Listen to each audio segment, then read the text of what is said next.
What's the sine over the cosine equal to? Our pre-calc difference? Tangent, right. So G tangent, our equation is simple as we see, is V squared over R, and tangent is equal to V squared over RG. All right, that's the equation I want to put in there. The tangent of the banking angle is going to equal V squared over RG.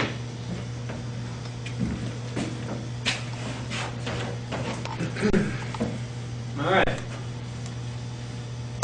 Circular motion from a solid string car on a unbanked curve, a car on a banked curve. And one last force I want to look at, or example,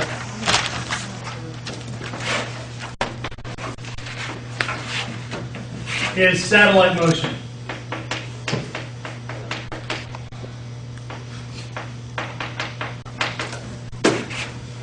What do you think the force that will hold the satellite in its orbit? All right, the only force between the two is the force due to gravity, right? That's what we looked at in the last chapter.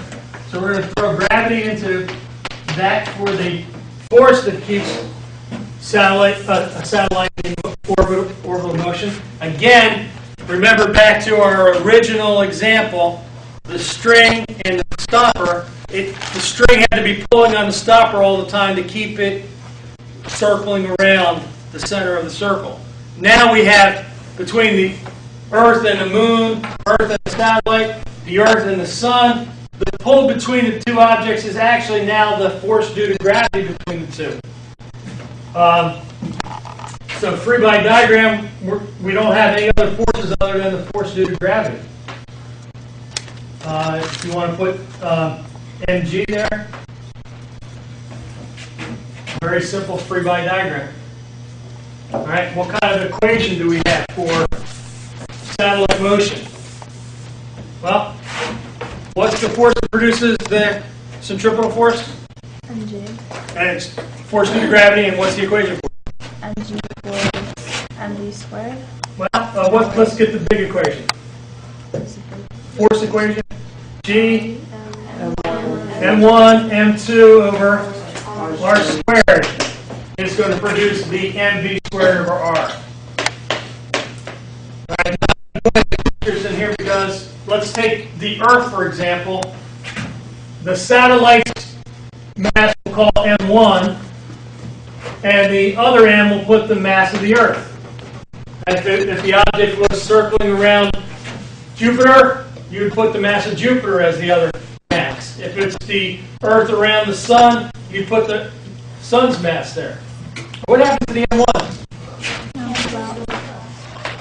Okay, so the speed, if we said something about the speed of something in a satellite motion, it wouldn't necessarily depend on the mass.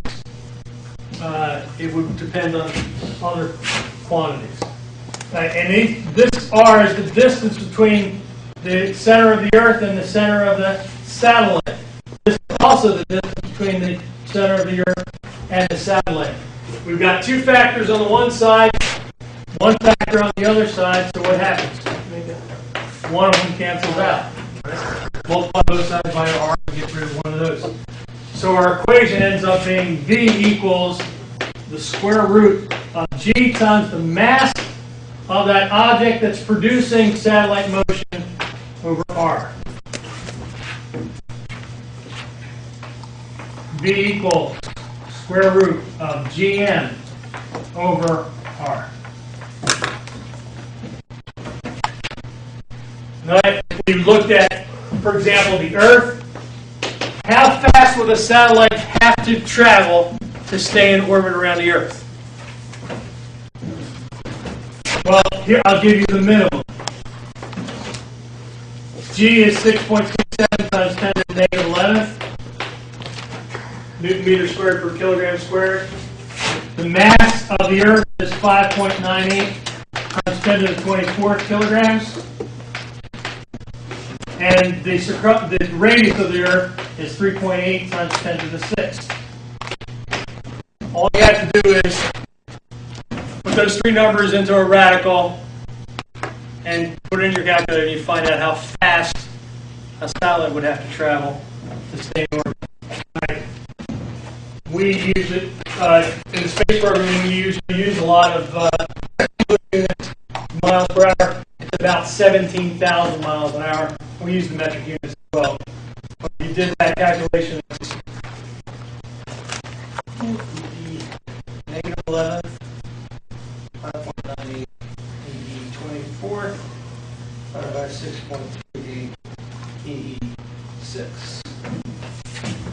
That speed's about 7,900 meters per second.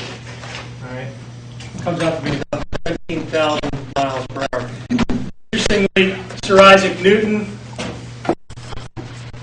400 years before we had a rocket that could travel that fast, predicted how fast the rocket would have to go to stay in orbit. He was amazing, wasn't he? Yeah, Sir Isaac Newton was amazing. As far as homework tonight, there's one more piece of information I'm going to let you have at the tail end here that's going to help you with some of the introductory problems. They're going to ask you something about the speed of an object would have to go to be in circular motion. How much time would it take to make this, and so on and so forth. I'm going to give you one more equation, very simple equation for the speed of something that's traveling in a circle. The speed something's traveling in a circle can be determined by a very easy equation. The circumference of the circle divided by the period of the circle. All right. If you know the definition of each of these, circumference and period, they kind of explain why it makes sense. Circumference is the distance you travel in a circle. The period is how much time it takes to make one complete cycle. So the distance you travel divided by the amount of time it takes is going to be your speed. All right. So when we go through and do a problem, oftentimes we're going to be circumference is going to be 2 pi r over period. So they can ask you, what's the period if they gave you the radius and the speed? They could ask you how fast it's going if they give you the radius and the period. All right, so that's just one more piece of information you would need for that. All right, homework tonight. You guys are going to try chapter 5, number 1, 2, and 4. Okay? Good.